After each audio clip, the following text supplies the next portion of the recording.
What if I told you that one of the best teams in the entire NFL just 1 year ago is now officially one of the worst? The San Francisco 49ers were last year's Super Bowl runner-ups, but this year have already been eliminated from playoff contention. Whether that's front office problems, injuries to some of the best players in the entire league, or players just flat out refusing to play for this lackluster squad, something about this 49ers team has changed. And this is how one of the best teams in the NFL just a few seasons ago has officially become one of the worst.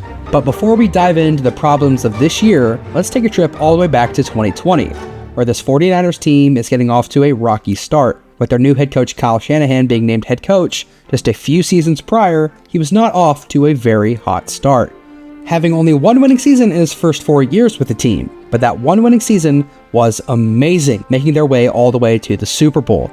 And I'm sure that we all know what happened there. But the start of his career was off to a relatively bad start. Some superstars for this team today were either just now starting their careers, still in college, or have yet to make their way to San Francisco. But in 2020, this team went 6-10 and finished last in their division. And everybody thought this last year would be a make-or-break year for Shanahan in San Francisco.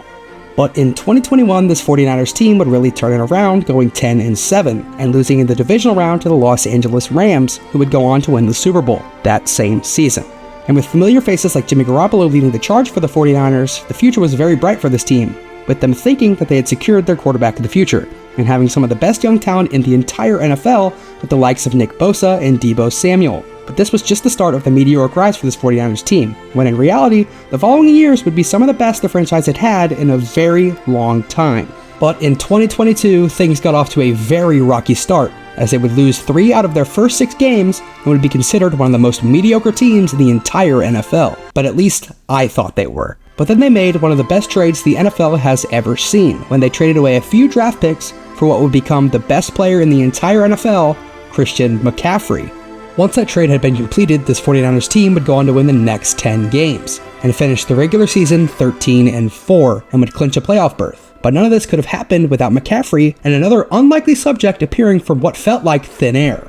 Former Mr. Irrelevant Brock Purdy would take the entire league by storm this season by leading this 49ers squad all the way to the NFC Championship, where the historic run of Mr. Purdy would finally come to an end, losing to who would go on to later be the Super Bowl runner-ups, Philadelphia Eagles. But the team that the 49ers front office had crafted this season was outstanding. But this was only the beginning of great things to happen to this illustrious football team. Now listen, it's time for me to explain something at a 3rd grade level. The 49ers are really good at this point, but it's about to get really bad. But before the insane downfall of the entire city of San Francisco, they had one of the best seasons the franchise had ever had. And going into 2023, this 49ers team had some incredibly lofty expectations.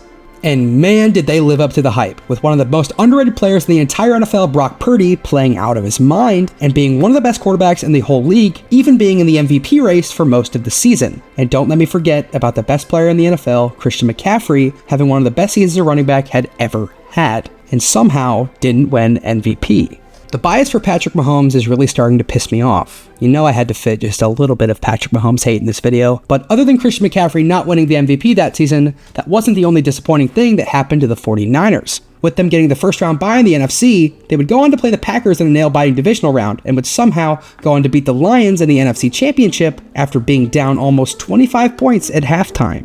But none of this would matter because they would go on to lose an overtime thriller in the Super Bowl versus the Chiefs. Why does it always have to be the Chiefs? But anyways, the dynasty in the 49ers was just now starting to grow, and there was nothing that could stop this 49ers team from being one of the best teams in the entire NFL.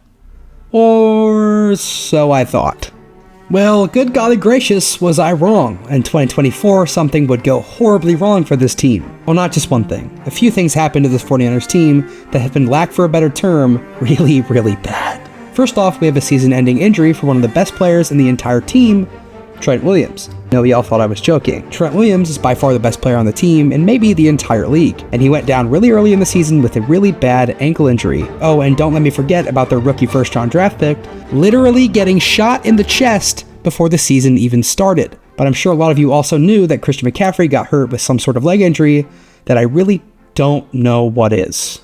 But with all these injuries piling up, that's not even the worst part of it. Players that we would expect to be amazing are simply just playing bad. Players like Deebo Samuel and George Kittle have been incredibly lackluster all year long, and players like Brandon Ayuk and Brock Purdy have been some of the most disappointing players in the entire NFL. And I would go so far to say that Brock Purdy should not get a max contract next season, and the 49ers should look into possible trade options for Deebo Samuel, because at the rate he's playing, there needs to be a serious change in San Francisco. And finally, the players on this team aren't even motivated to play. I'm sure a lot of NFL fans have seen Devondre Campbell literally walking off the field because he refused to play. That just doesn't happen often. There is obviously an issue that needs to be fixed in San Francisco, and if they don't fix it, I could see a lot of terrible seasons in their future. And with one of the most surprisingly bad seasons almost over, the 49ers have officially been ruled out of playoff contention and have one of the most battered and bruised rosters in the whole NFL. And it begs the question, what is going to happen in the next few seasons for the 49ers team? Because they have a lot of players who need to be paid and a lot of players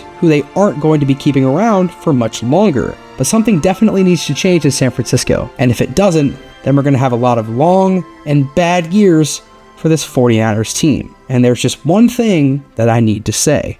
I hate the Kansas City Chiefs.